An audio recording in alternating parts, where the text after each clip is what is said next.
ধুবড়ি সাবরগ্রাম থেকে প্রশ্ন করেছেন আব্দুল হামিদ ভাই, যে ভুলে নামাজ শেষে উঠে পড়েছে সালাম না ফিরিয়ে, তাহলে তার করণীয় কি? মাশাআল্লাহ, খুব সুন্দর প্রশ্ন। মানে নামাজ শেষে সে ভুলে উঠে পড়েছে আর কি। এখন তাশাহুদ পড়ছে কি তাশাহুদ পড়েনি? তাশাহুদ না পড়েনি, না পড়ে উঠছে। যদি তাশাহুদ না পড়ে ওঠে আর কি, তাহলে এখন দেখতে হবে সে রুকু পর্যন্ত, মানে ওঠার পরে রুকু পর্যন্ত যদি সে উঠছে, তাহলে সেটা হলো ওঠার পরে তাকে উঠতে দাও।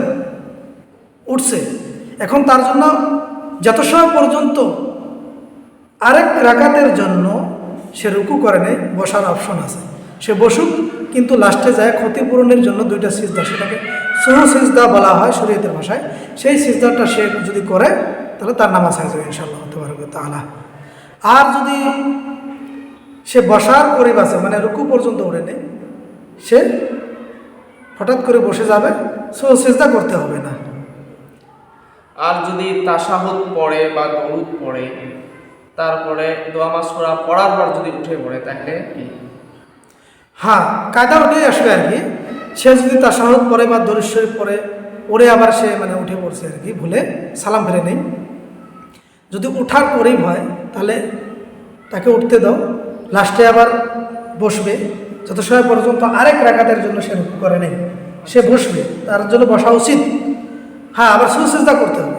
হ্যাঁ, যদি বসার পরে থাকে, মানে রুকু পর্যন্ত সে ওঠে নেই, বসার পরে তার মনে হয়েছে যে আহা আমি তো উঠে ফেললাম, বসবে, বসিয়ে তার জন্য সুসিজদা করা লাগবে না, সেই অবস্থায় নামাজটা শেষ করবে, সুসিজদা করা লাগবে না। আর যদি একদম খাড়া হয়ে যায় উঠে, হ্যাঁ, খাড়া হয়ে গেছে, এখনো মনে হয়নি, রুকু করে ফেলছে, আচ্ছা হ্যাঁ রুকু করে ফেলছে আর কি, তাহলে তার জন্য ভিন্ন মাসলা। আর যদি রুকু করার আগে মনে হয়েছে সে বসুক, কিন্তু সুসিজদা করতে হবে আর কি। হ্যাঁ, রাকাতটা পুরো করুক, কিন্তু সুসিজদা করতে হবে। আর যদি রুকু করে ফেলছে, তাহলে আবার তার জন্য কর্তব্য হলো, সে যেহেতু তাশাহুদ পড়ে নেই না, তাশাহুদ না পড়ে উঠছে, তাশাহুদ পড়ে যদি উঠছে তাহলে ভিন্ন মাসলা হবে। আর তাশাহুদ না পড়ে যদি উঠছে তাহলে তার জন্য বেশি নেব। যদি তাশাহুদ পড়ে উঠছে তাহলে সে আর ওই রাকাতটা পুরো করে নেবে, এক রাকাত তার জন্য বাতিল হবে, আর 4 রাকাত তার জন্য ফরজ হবে। আর যদি তাশাহুদ না পড়ে উঠছে তাহলে ওই রাকাতটা পুরো করে নেবে, বা পঞ্চম বা দ্বিতীয় রাকাতটা সে পুরো করে নেবে, আরও এক রাকাত সে পুরো করে নেবে, মানে তার জন্য 6 রাকাত নফল হয়, 6 রাকাত টোটালটা তার জন্য নফল হয়, মানে যদি তাশাহুদ না পড়ে ওঠে। আর যদি ফরজ নামাজ হয়, তাহলে ওই মনে করো 4 রাকাত জোহরের নামাজ, তাহলে ফরজ নামাজটা কি ফরজ হয়ে থাকবে না টোটাল ওইটাই তো আমি আপনাকে বললাম যে ফরজ নামাজ যদি 4 রাকাতে হোক বা 2 রাকাতে, 2 রাকাতে যেমন ফজরের নামাজ, আর জোহরের নামাজ যেমন 4 রাকাতে, সে যদি তাশাহুদ পড়ে ওঠে তাহলে বলা হয়েছে যে 1 রাকাত বাতিল হয়ে যাবে তার জন্য। আচ্ছা, আরো 1 রাকাত যদি মিলাই পড়ে তাহলে 2 রাকাত নফল হবে, 2 রাকাত নফল, 4 রাকাত ফরজটা ফরজে থাকবে আর কি। আর যদি তাশাহুদ না পড়ে ওঠে আর কি সে, তাহলে বলা হয়েছে টোটাল 6 রাকাত নামাজ বা টোটাল 4 রাকাত নামাজটা তার জন্য নফল হয়ে যাবে।